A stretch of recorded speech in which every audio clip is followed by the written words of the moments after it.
आज तुम्ही सगळीजण दोन घटका काढून इकडे स्नेह संमेलनासाठी मिळालेली असतात आणि मला तुमच्यासोबत बोलण्याची एक सुंदर अशी संधी मिळालेली असतात, तर मी नक्कीच त्या संधीचा फायदा घेईन आणि तुमच्यासोबत बोलत मला नक्की आवडणार आणि मी मालवणीतच बोलणार.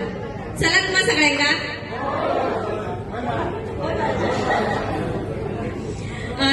सगळ्यात आधी मी स्वतःचा ओळख तुमका करून देत आहे. काही जण ओळखतात, काही ओळखत नसतील. माझं नाव मोहिनी राणे तावडे, मी प्रकाश राणेंची मोठी मुलगी. तर या ठिकाणी मी एक सुंदर अशी कविता तुमच्या समोर सादर करणार आहे आणि सगळ्यांना कोकण बद्दल एक विशिष्ट असा प्रेम आहे, असं की नाही?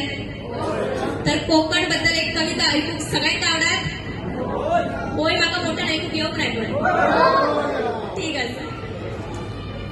एक स्टोरी असता ती मी कवितेत मांडलेली असते, बघा तुमका समजता काय. माझ्या साहेबाक सांगलंय सुट्टी होईल कोकणात जाऊचा असा.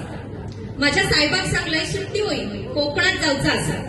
चष्मो नीट करून मगे माका तो बोलता सारख्या सारख्या तुमचा कोकणात काय असा. त्याचा काय झाला साहेबांनो, शिक्षण पाठी पडला आणि कधी आयुष्याच्या प्रवासात मुंबईची दिशा घेतल्यान कळलाच नाही.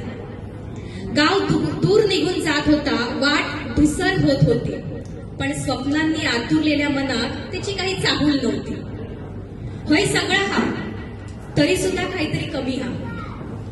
घड्याळाच्या काट्यावर चालणारो दिवस आणि हतुरणात पडताना डोळ्यात नमी हा.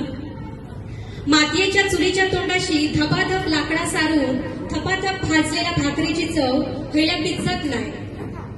खूप शोधली शांतता, पण गावच्या निसर्गाच्या कुशीतली रम्यता अख्ख्या जगात नाही. या असा सगळा असताना कोकण म्हणजे काय म्हणून काय विचारतास. या असा सगळा असताना कोकण म्हणजे काय म्हणून काय विचारतास. देवाण फुरसत मध्ये बनवलेलो स्वर्ग म्हणजे कोकण.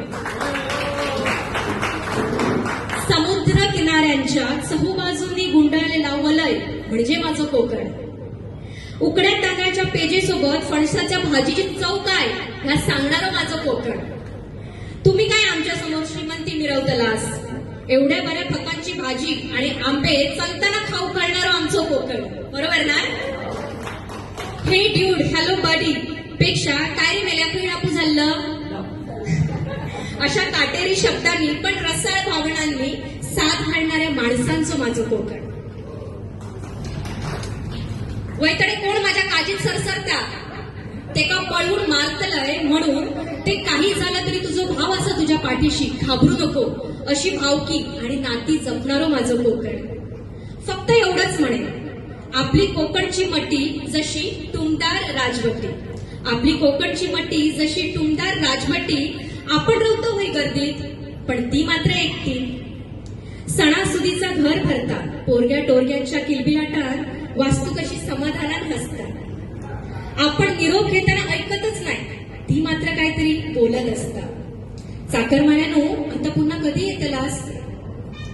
दिवसभर भुंदडणारा कितीही मस्ती करणारा बाळ रात्री झोपात आईच्याच कुशीत येतात. मग आपणही घेऊया ना धाव, बघूया वळून पाठी. अशी कशी इस्लाम जमात कोकणची माती. घरात घरपण देणारी मट्टी हा ना ती शेवटी मट्टी. नको नको ठेवूया ना तिला एकटी. मुंबई शेवटी काय, मुंबई आमची कर्मभूमी असली तरी कोकण आपली जन्मभूमी असा. आणि ह्या आम्ही काय इसरा चव नाही तसा. ऐकलाच काय साहेबांनो आमच्या कोकणात काय काय असा. ही सगळी कोकण गाथा ऐकून साहेबांनी मला काय सांगूचा. एनी गेस्ट, ही सगळी कोकण गाथा ऐकून साहेबांनी मला काय सांगूचा असा काय. मग चलत राव तोंड घेऊन कोकणात. मी म्हटलंय पण तोंड घेऊन परत येऊ ना. बोलले हो, पण एका अटीवर. येताना काजू फणस आणि आंबे नक्की घेऊन ये. मग मी पण म्हटलंय चला तुम्ही पण कोकणात येवा. कोकण आपलंच असा, कोकण आपलंच असा.